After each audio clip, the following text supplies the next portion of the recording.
আলু আর ডিম দিয়ে এত সুন্দর ইউনিক একটি নাস্তা হয় যে না বানিয়ে খেলে বুঝতেই পারবেন না। একবার বানিয়ে খেলে প্রতিদিনই বানিয়ে খেতে ইচ্ছে করবে। বিশেষ করে বাচ্চারা এই নাস্তাটি খুবই পছন্দ করে। দেখতে পিজার মতন হলেও পিজার থেকেও বেশি খেতে সুস্বাদু হয়। তাহলে চলেন আজকের রেসিপিটি আপনাদের সাথে শেয়ার করি। প্রথমে আমি আলু নিয়ে নিলাম। আমি আলুর খোসা ছাড়িয়ে ধুয়ে এখানে নিয়েছি। এখানে আমি 500 গ্রাম আলু নিয়েছি। আলুগুলো আমি ছোট ছোট টুকরো করে নেব।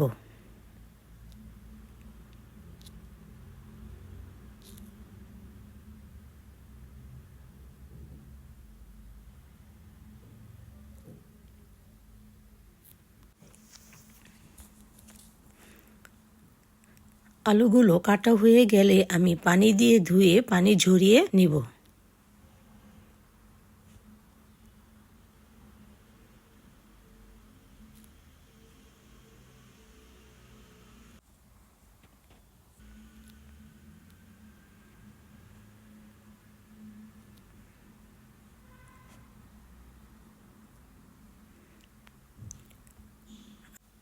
আলুগুলো এক সাইডে রেখে কিছু টমেটো আমি ছোট ছোট করে কেটে নেব। এখানে আমি 250 গ্রাম টমেটো নিয়েছি। আমি এখানে ছোট সাইজের টমেটো ব্যবহার করেছি। আপনারা চাইলে ছোট বড় যে কোনো সাইজেরই টমেটো ইউজ করতে পারবেন। টমেটোগুলো কাটা হয়ে গেলে একটি বাটিতে করে তুলে নিয়ে এক সাইডে রেখে একটি পেঁয়াজ আমি কেটে নিব। একটি বড় সাইজের পেঁয়াজ আমি নিয়েছি এখানে।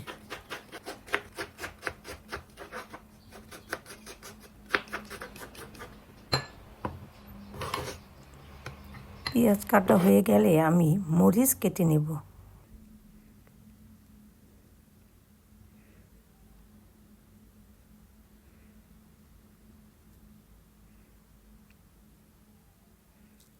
কিছু পেঁয়াজ পাতা আমি কুচি কুচি করে কেটে নেব।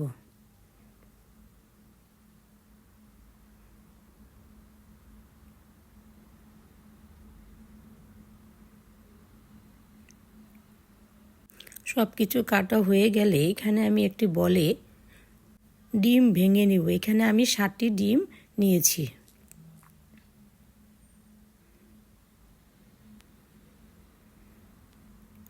স্বাদ মতন লবণ দিয়ে আমি ডিমগুলো ফেটে নেব।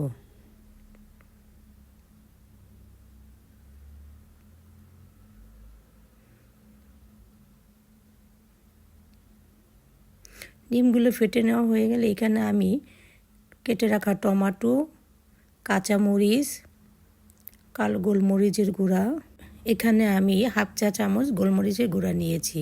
পেঁয়াজ পাতা দিয়ে হালকা মিশিয়ে নিব।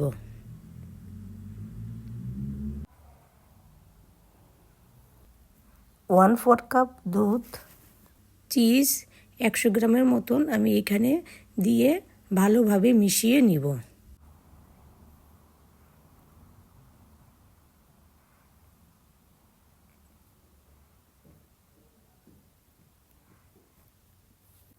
মিশানো হয়ে গেলে আমরা এখন রান্না করতে যাব। চুলায় একটি প্যান বসিয়ে তেল দিয়ে দিব। তেল গরম হয়ে গেলে আমরা আলুগুলো দিয়ে দিব।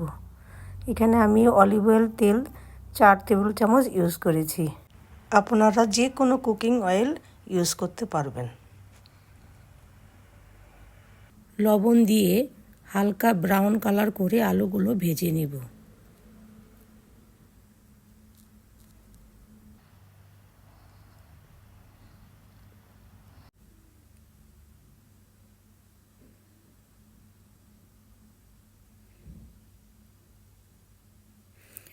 ব্রাউন কালারটা চলে আসলেই আমি এখানে পেঁয়াজ কুচি দিয়ে দিব।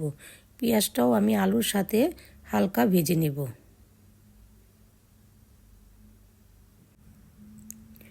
পেঁয়াজের কাঁচা ভাবটা চলে গেলেই আমি এখানে সেই ডিমের মিশ্রণটা ঢেলে দিয়ে দিব।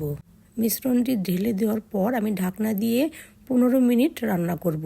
চুলার আঁচটা একদম লোতে থাকবে। 15 মিনিট পর উঠিয়ে আমি ফ্রেশ মশারেলা চিজ দিয়ে আরও 5 মিনিট রান্না করব। 5 মিনিট পর ঢাকনা উঠিয়ে কিছু পেঁয়াজ পাতা ও চিলি ফ্লেক্স আমি উপরে ছিটিয়ে দিয়ে নামিয়ে ফেলব এবং গরম গরম পরিবেশন করব। দেখেন দেখতে কি সুন্দর হয়েছে।